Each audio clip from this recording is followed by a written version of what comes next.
Alright, so we are talking about trig functions, and we're going to introduce our unit circle today. Okay, so these are our 6 trig functions. Some of them, you probably already know 3 of them. Okay, sine, cosine, tangent. You guys remember using those? So we abbreviate them as sin, cos, and tan, but understand that it's spelled S-I-N-E, cosine, and then tangent. So sine, cosine, tangent.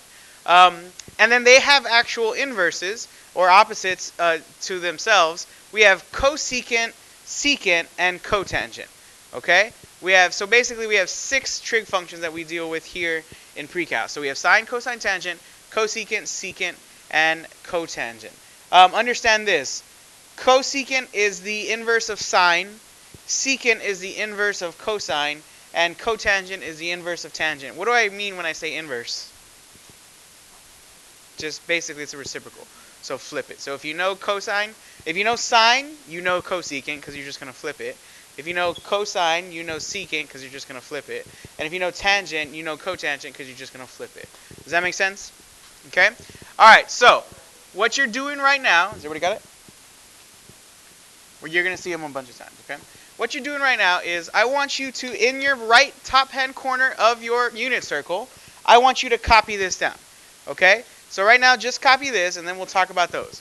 So just copy this. So this is the top right quadrant of your unit circle. Obviously, 0 degrees is 0 radians. 30 degrees is pi over 6 radians. 45 degrees is pi over 4 radians. 60 degrees is pi over 3 radians. 90 degrees is pi over 2. And then I want you to copy these down. Okay? It should be set up exactly for you to copy. I'll give you a couple minutes to do that, and then we'll talk about it. All right. Here we go. So everybody copied that top right-hand quadrant of your circle. That is considered your positive quadrant. And we're going to talk about reading them. So basically, I want you to realize this. So every degree and radian, they're the same thing, right? Degrees and radians are the same thing. So 30 degrees is pi over 6 radians. 60 degrees is pi over 3 radians, and so on and so forth. Everybody got that? Okay. Now, what these represent, let's see if you figured out. According to your definitions, I'm telling you that sine of t, t being any angle, that sine is equal to what? The y. And cosine is equal to what? The x. Now, so then, look at these. What do they look like? Points. And points have a what? An x and a y. So does everybody realize that I'm essentially giving you what? So what does x represent? Cosine. And the y represents sine. So does everybody realize that I'm giving you the cosine and the sine for every angle here? Okay? Does everybody understand that? Okay. And the thing is, all 6 of them, guys, they basically are based off sine and cosine. Once you know sine and cosine, you can essentially figure the rest out. It might take a little bit of manipulation, but sine and cosine, I can give you, I can tell you, and you should be able to figure out the rest. Okay? Because I told you, cosecant is basically the what of sine? It's the inverse, the reciprocal, right? So if I know sine, all I have to do is what? Flip it. That's why it's 1 over y. Because if I had a y, technically that's over what? 1, so I flip it, it's my secant. Now I did give you a condition that y can what? Not equal 0. Why is that important? Because if this is 0, the denominator of any fraction is 0, what happens? It's... So, remember, 0 in the denominator is what we call undefined. Okay? So, it's going to happen. We are going to get 0 in our denominators at some point. You just have to realize if that happens, then it's undefined. Okay? So, what we're going to do right now is we're going to just practice reading this. We're just going to practice with reading this. What I'm giving you here are 6 different examples. Okay? So, I'm asking, when I say this, I say sine of 0. Okay? So, guys, can you tell me, based on your chart, what's the sine of 0? What's the sine of 0? What's the sine? Remember, it's always cosine, sine. So according to this point, this is cosine and this is sine. So what's the sine of 0? 0. Has everybody got that? So the sine of 0 is 0. Okay? What's the cosine of 0? 1. Does everybody understand that? We good with that? Any questions so far? Simple stuff. Now I'm asking you for the tangent. Well, according to my definitions, tangent is what? Y over x. So in this case, it would be what?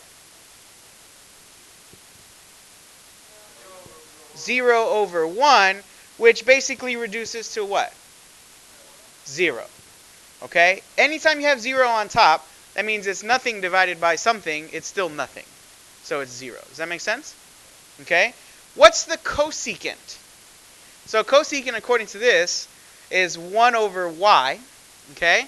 1 over y. And in our case, 1 over 0. What's the problem? Good. So this is undefined. So in this case, the cosecant of 0 is undefined. It doesn't have one. I can't find it. Okay? What about the secant of 0? So according to this, secant is 1 over x. So in our case, it would be what? 1 over 1, which is just 1. You good with that? And then finally, cotangent, according to my definition, is x over y, which in our case would be what? 1 over 0, which happens to be undefined. Okay? So according to my trig chart, my unit circle, sine is 0, cosine is 1, tangent is 0, cosecant is undefined, secant is 1, and cotangent is undefined. Does everybody understand how we read this? Okay? We good with that? Alright, let's try another example. You don't have to copy the definitions down. They're exactly the same as you already did. Okay? But now we're going to try another angle. Okay? So, the definitions are the exact same. Don't waste your time. So now I'm asking you, what's the sine of pi over 2? Where's pi over 2? 90 degrees. Okay, so what's the sine of pi over 2? 1? We good? What's the cosine of pi over 2? 0. What's the tangent of pi over 2? We'll first start off, give me what it actually is. Which is what in this case? 1 over 0, which Omar says is undefined. Everybody agree with that? That it's undefined? What about the cosecant? So what's the cosecant in this case? 0 over 1, which of course is just 0. Secant of pi over 2.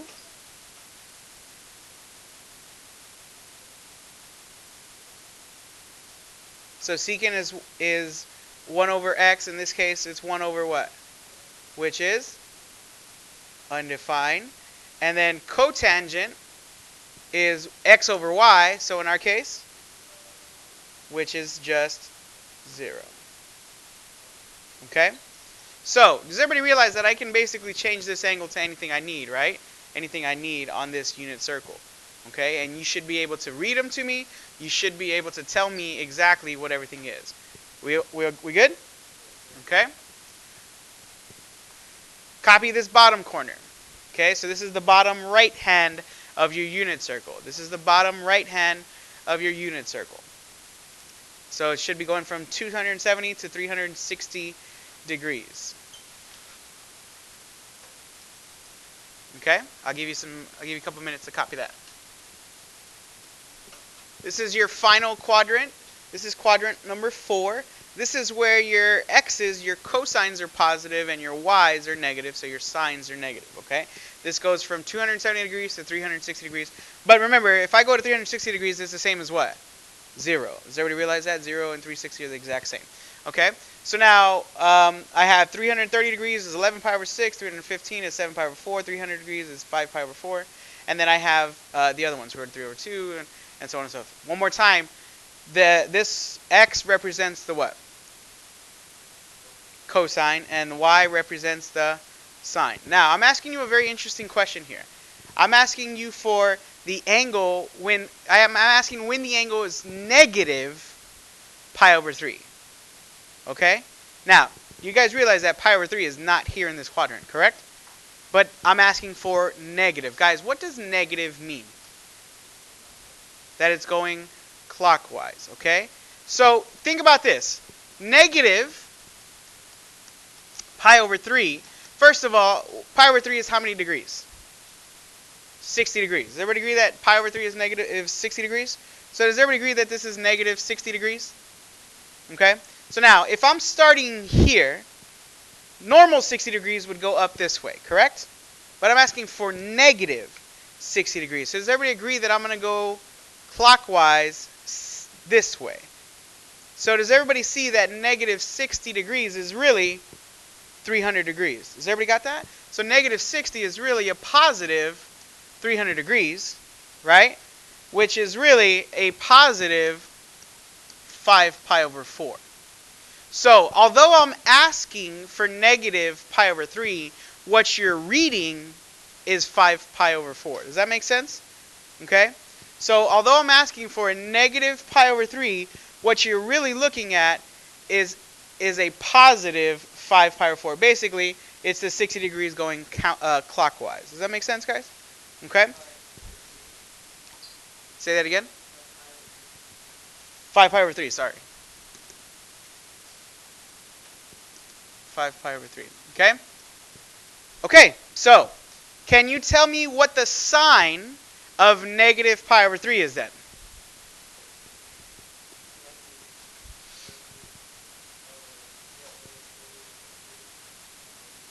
Negative square root of 3 over 2? Does everybody agree with that?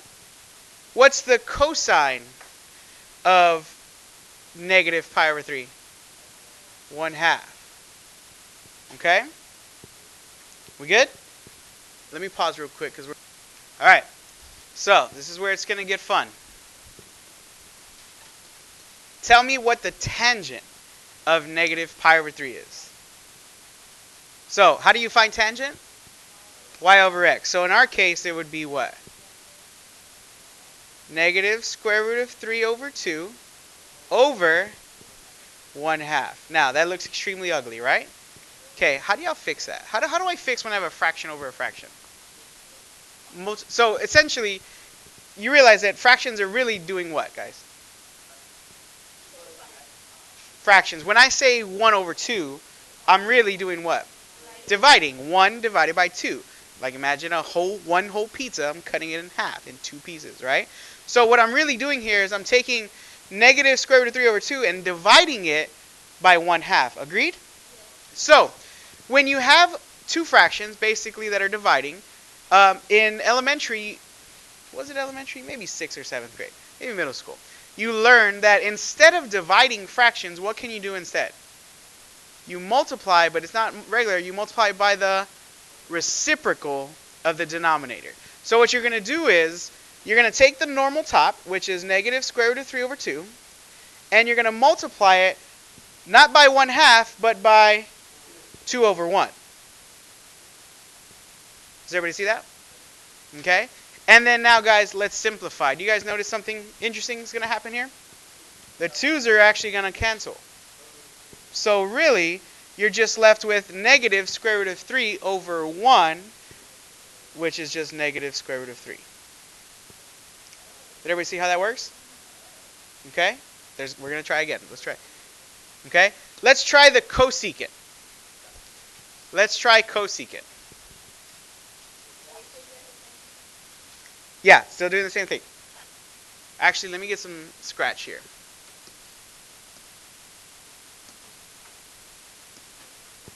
Okay? So here's what I'm asking. I'm asking for the cosecant of negative pi over 3. So cosecant of negative pi over 3. According to your circle, remember that's really 5 pi over 3, right? So what is it? Just tell me what it is. It's 1 over negative square root of 3 over 2. Again, do you guys realize that I have still a fraction over a fraction, right? What's my top fraction? It's 1 over 1, right? It's 1 over 1. Okay, so really, here's what I'm going to do. I'm going to take 1 over 1 and I'm going to multiply it by negative 2 over square root of 3, which of course is just going to be what? Negative 2 over square root of 3. Now guys, you realize I told you that it was just the reciprocal. So instead of having to do this, all I really had to do was take this and what? Flip it. Okay? So that would have been easy. Now, there's still a problem. Does anybody remember week what? 1 or 2? Say that again. Good. We never want radicals in my denominator. Does anybody remember how to fix that? How do you what we call rationalize your denominator? Because right now it's irrational because it has a radical. How do you rationalize your denominator? It's easier than that. All you have to do is multiply it by 1. Now, if I multiply it by 1, what's going to happen? It's going to stay the same, right? Nothing's going to change.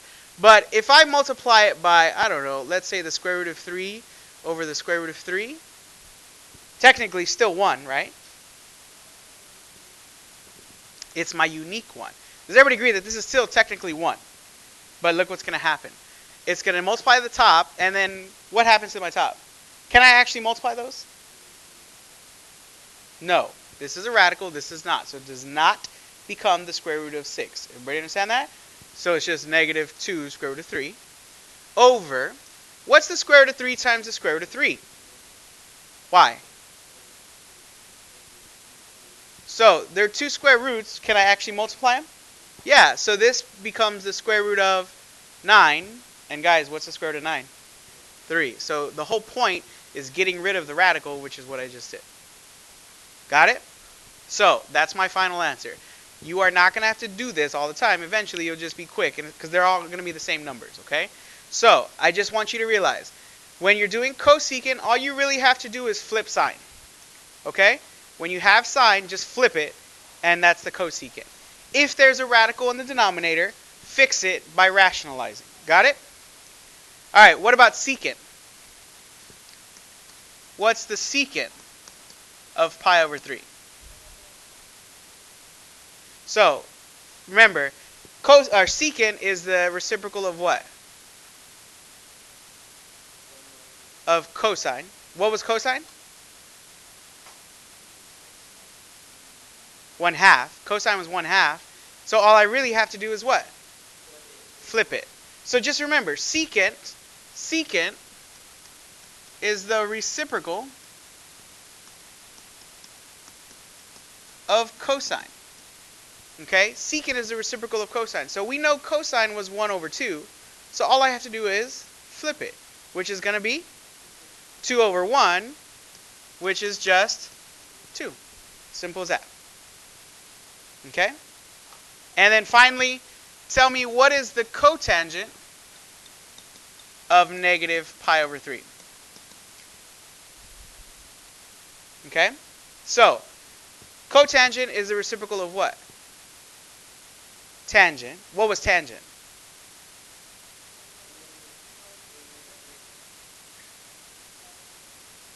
Okay, so go to the final version. What was our final version of tangent?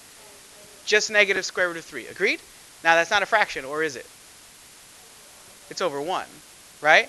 So does everybody agree that I can technically, it's negative square root of 3 over 1, and then what am I going to do with it? Flip it. So cotangent is negative 1 over square root of 3. So that's technically my answer, except there's a problem. Radical in denominator, so let's fix it. How?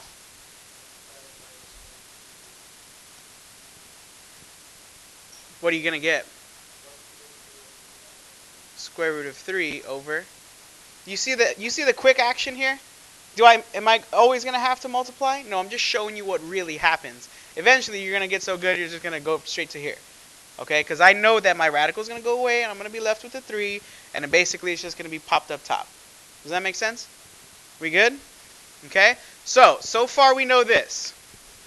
We know sine is my y. Cosine is my x, right? Tangent is my y over x, or basically it's cosine over sine, right? Cosecant is the reciprocal of? Cosecant is the reciprocal of? Sine. Secant is the reciprocal of? Cosine. Cotangent is the reciprocal of? Tangent. Any questions so far? Okay? So, what I want you to do now is finish. Finish copying the rest of your circle, okay? Finish copying the rest of your circle, and then your assignment later on will be to work with it, okay? So I'll give you a couple minutes to finish this. We're not done. We still have a couple more slides to talk about. All right, so guys, this is your full unit circle, okay? And before we move on, guys, I want to just point some stuff out, okay? These are not random numbers. These are not just random things that I'm telling you, oh, here they are, okay? I want you to understand it. Let's read this and let's see if you understand the actual patterns going on here, okay? So first of all, everybody put on your multiplication hats, all right? So here we go. We know that 30 degrees is pi over 6, okay? 30 degrees is pi over 6. So 60 degrees is how many more times than 30? 2 times, right? Everybody got that? So then technically 60 degrees is 2 pi over 6's, correct? So that would be 2 pi over 6, but then that reduces to what? Pi over 3. Okay? All right? 90 is how many degrees more than 30? 3. So this is technically 3 pi over 6's, but of course that reduces to. Does everybody see that? Does everybody see that pattern going on? Okay, so here I am at 60. Here's 120. I know 60 is pi over 3. 120 is how many times 60? 2 pi over 3's. Does everybody see that? Okay. I know 180 is how many more times than 60? 3. So then technically that would be 3 pi over 3's. But what would happen? The 3's would cancel and I'd be left with just pi, okay? So there is a pattern going on. They're not just random angles over here, okay? And did you notice that there's a pattern also with your sines and cosines? Okay? So this is cosine, this is sine, this is cosine, this is sine, this is cosine, this is sine, correct? Now, did you notice that over here they were basically the same numbers except what? All of them? Just the x, and x represents your cosine. Remember? So it's always x, y. It's always cosine, sine. Okay? You got to memorize that. It's always x, y, cosine, sine. So cosine is x. So does everybody see that like my xy quadrant, my x's or my cosines are negative over here. Down here, they're both going to be what? Negative. Over here, only the sine is negative, right? The y's are negative, the x's are positive. But again, do you see the repeating pattern, right? You see the repeating pattern. What I want you to see is this. In my top right quadrant, here, my first quadrant, basically these are reflected this way, right? So notice that 1/2 square root of 3 over 2 is there. Square root of 2 over 2, square root of 2 over 2 is there. Square root of 3 over 2 and 1/2 are there. So they're like a reflection. And then down here, again, they're reflecting. Okay? They're reflecting. And over here, again, these are reflecting. You guys see that? So, Mr. Guerra, we use this all the time. This is literally one of the most common things that we actually take from pre-cal to calculus, okay? So, if you are moving on to calculus, this is something you just have to know. Everything else is just algebra, okay? But when you get to calculus and I say, hey, what's the sine of 45 degrees? You got to be able to tell me, okay? So you have two options. Memorize this or learn the trick. And I'm not going to show you the trick today. So, start with memorization, and then I'll show you the trick later, okay? It's actually literally, there's a hand trick. And if you notice that the top quadrant is just like my hand. This would be 0, this would be pi over 6, this would be pi over 4, this would be pi over 3, and this would be pi over 2. And if I know the top quadrant, then I say if I know this one, then I know that one. And then I know that one. And then I know that one, right? So, I'll teach you the hand trick later on, as soon as you get used to it, okay? Because I don't want to try and give you too much. But so far, so here is my unit circle, okay? We good with that? Now, I have a question. What if it's more, what if I want like the sine or cosine of more than 360 degrees? Is that impossible? No? What do you think? You just keep going, right? It's a circle. Circles never stop, right? So I'm literally just going to keep reading on. Like if I asked you what's the sine of 500 degrees, you should just be able to tell me, well, how much more is 500 than 360, right? Which is 140, right? So in this case, we don't have 140, but we're going to figure out how to do that later. So I can do maybe 520, right? Or something else. And I just literally just keep going around my circle and understand that they're the same spots. It's the cyclical, okay? So that's what we're going to do. So that's the next thing we're going to talk about, okay? Let's talk about the domain and the period. It's called period of sine and cosine.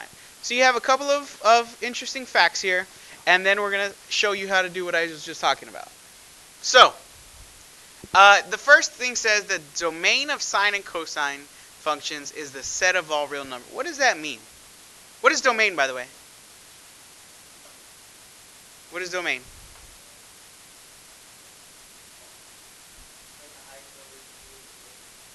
No.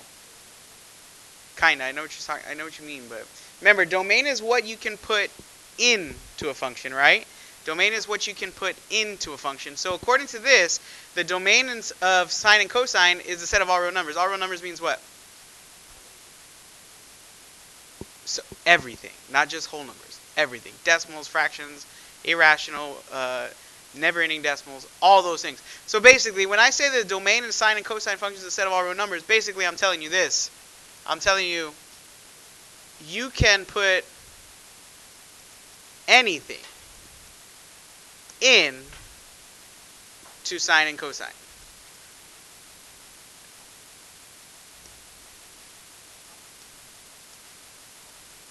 Okay? Basically, you can find the sine and cosine of any angle. Okay?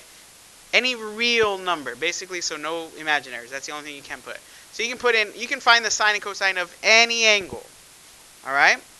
The range is determined by the unit circle.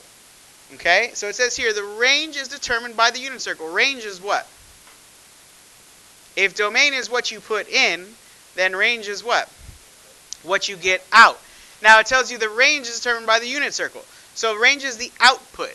So I call this the unit circle for one reason. How long is the radius? So radius goes from where? Here to here. How long is that?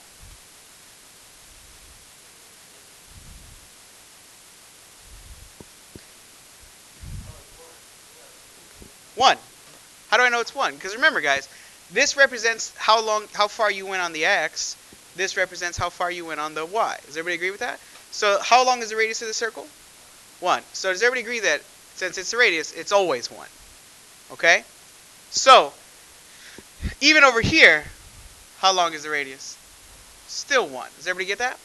Now, where you're actually getting these numbers from is this. Does everybody see that I created something when I did that? More specific, what did I create? A right triangle. And because it's a right triangle, it has to agree with the what? What did you just work on? Has to agree with the Pythagorean theorem. Okay? So, basically, guys, these numbers are not just made up. They're basically saying that if this radius is 1 and this angle is 60 degrees, that means that how long does this have to be? It has to be how long? Half. And how long does this have to be? The square root of 3 over 2. How do I know? Because 1/2 squared plus square root of 3 over 2 squared is going to be equal to 1 squared. Okay? And so technically, there's nothing but right triangles here. Okay? That's how we figured out the sine and cosine, by doing a bunch of right triangles. Okay? So, but the point of this is saying that the range is determined by the output is the radius. So the biggest number that the y will always be is 1, and the smallest number that the y will always be is going to be -1. Okay, negative because over here, obviously it's negative. Okay, so no matter what, you're never going to get a number bigger or smaller than 1, or I'm sorry, and -1. Okay, so you'll never get the sign of something is 2 or 3 or 4. It has to be between -1 and 1. Okay. And then here's what we were just talking about. What happens if the number is bigger than 2 pi? If it's more than 1 full circle. Okay? If it is, to simply figure out what we need to do, all you simply have to do is add 2 pi to show the completion of the circle. Okay? So all you have to do is take what you have and just add 2 pi to it, and then we'll figure out where we're at. Okay? Add or subtract 2 pi to figure out where we're at. Okay? So let me show you how to do that. It's very simple. It's the last thing we're going to do. Okay? Here we go. Evaluate the trig functions using its period as an aid. Okay? So I want us to evaluate these trig functions using the period as an aid. So, sine of 13 pi over 6. Sine of 13 pi over 6. What's the sine of 13 pi over 6? So, go to your unit circle. Find 13 pi over 6.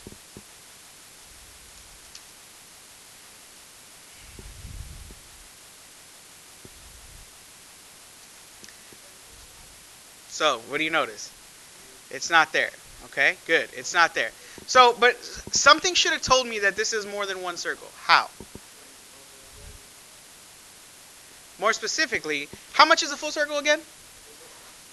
In radians.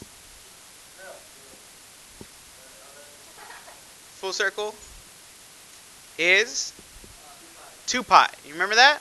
So a full circle is 2 pi. Is this number, 13 over 6, more than 2? Yes. How do you know? What would be 2? 12 over 6. Does everybody see that? So 13 over 6 is more than 12 over 6, which of course is 2, right? So therefore, this is more than one circle. This is more than one circle. How much more? Well, it's very simple. I just have to take away a full circle. So here's what I'm going to do. I'm going to figure out 13 pi over 6, and I want to take away a full circle. I'm going to take away a full circle. So let's go back to elementary. How do I subtract fractions? By the way, this is a fraction, because technically this is over what? 1. How do I subtract fractions? Say that again. First of all, they have to have common denominators. What's going to be their common denominator? If this one's 6, I need to make this one a what? So then, don't think of this as 2 pi, think of this as what? So really, what's 13 pi over 6 minus 12 pi over 6? Or just pi over 6. Does everybody agree with that? So basically, what I'm saying is this, that sine of 13 pi over 6 is the same as sine of pi over 6. Okay? So basically, I'm telling you, okay, so I know it's 13 pi over 6. We know this is 11 pi over 6. This would be 12 pi over 6, which is 2. And then here's pi over 6 again. Does that make sense? So basically, what is the sine of pi over 6?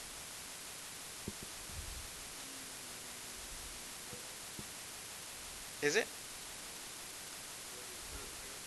Remember, sine is which one? Yep. Okay, so sine of 13 pi over 6 is 1/2. So does everybody see then, this one's easy, what's the cosine of 13 pi over 6? So again, 13 pi over 6 is the same as what? Just regular pi over 6, which is? Okay, so when you have something that's more than a full circle, all you simply have to do is take away a full circle and then figure out where you're going to land. Does that make sense? What if this was in degrees? What if it was sine of, I don't know, 200, that would be not be enough, of 370, no, let's do more than that, 415 degrees. So what would I do? How would I take away 2 pi from that?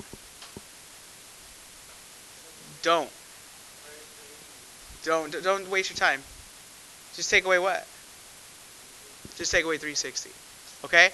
Just take away 360. So when I say take away 2 pi, I mean take away a full circle. Okay? So why waste your time changing it to radians and then going, you know what I'm saying? So this thing, that's why I gave you both radians and degrees. Okay? That's why I gave you both radians and degrees. Any questions? All right. So what